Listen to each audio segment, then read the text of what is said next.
So when we're talking about maintaining confidence in evangelism, do you think it's this issue of just how much longer it's taking that is the area we've got to keep saying to people, don't lose your nerve? Is that, I think so. And I remember you saying, and I remember completely agreeing, that the old illustration was, here's the chasm of sin.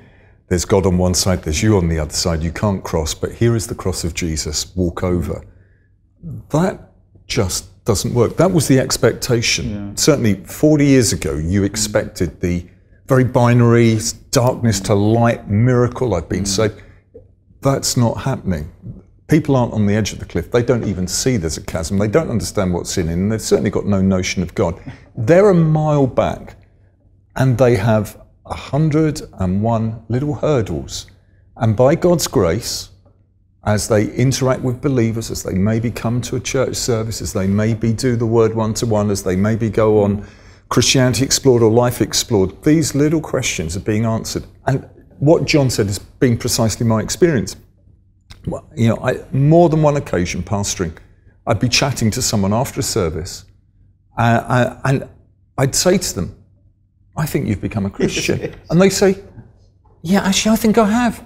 Because they hadn't realised it. It was one of those micro decisions.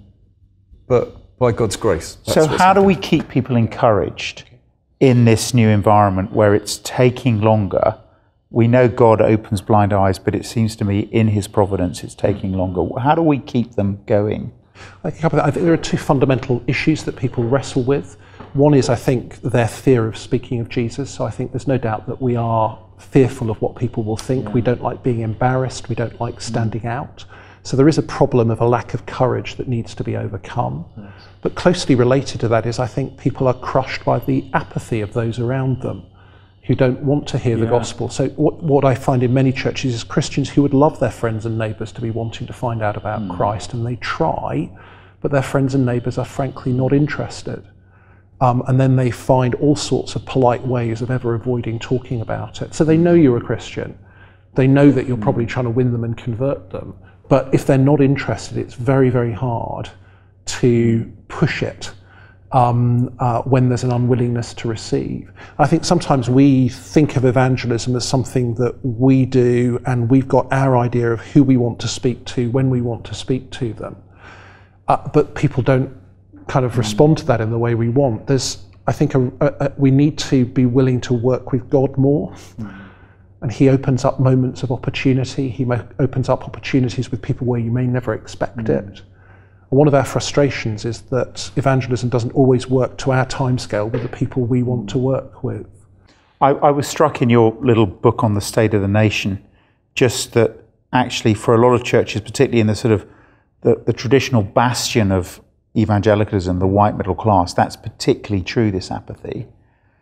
So what is that, John? Is that just a profound idolatry that's going on there? How do you diagnose this apathy that means that these churches that often are the sort of backbone of evangelicalism in this country are pretty discouraged? Jesus would say it's hard for the rich to enter into the kingdom of God. And we've got a generation of well-educated, rich, sort of relatively rich people whose lives are more comfortable materially than they've ever been, whose lives are probably healthier than they've ever been in previous generations.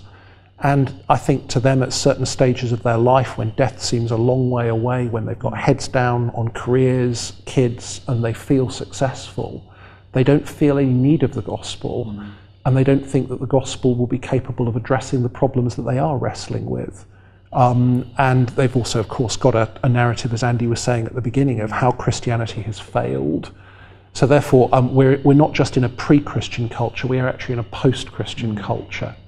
And that makes it more difficult to help persuade them that the gospel is sort of relevant to their lives. And I think at this moment of history, that just happens to be the group that it's hardest to bring the gospel to.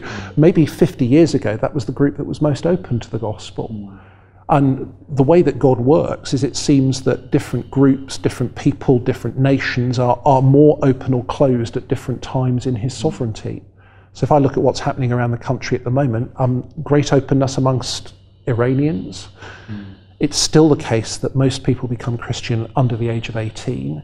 So if you happen to be in a church in a context in which you're predominantly white, reasonably wealthy and successful middle class people and not many young people, you're not likely to see as many converts, because that is the community that at the moment seems to be least open to the gospel.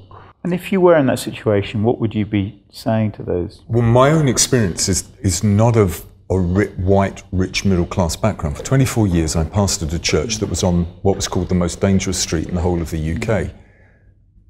And Easton in Bristol. Yeah, Easton in Bristol. And we saw, blessing, we did see conversions.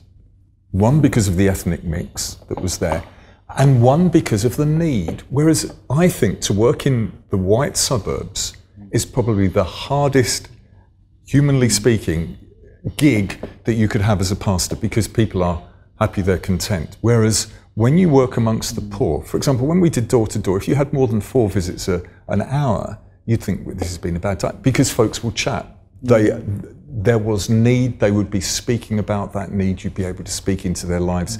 And also I think part of the incoming migrant population was really helpful. Many of them had a far deeper Christian heritage that was then being built on than ever we did.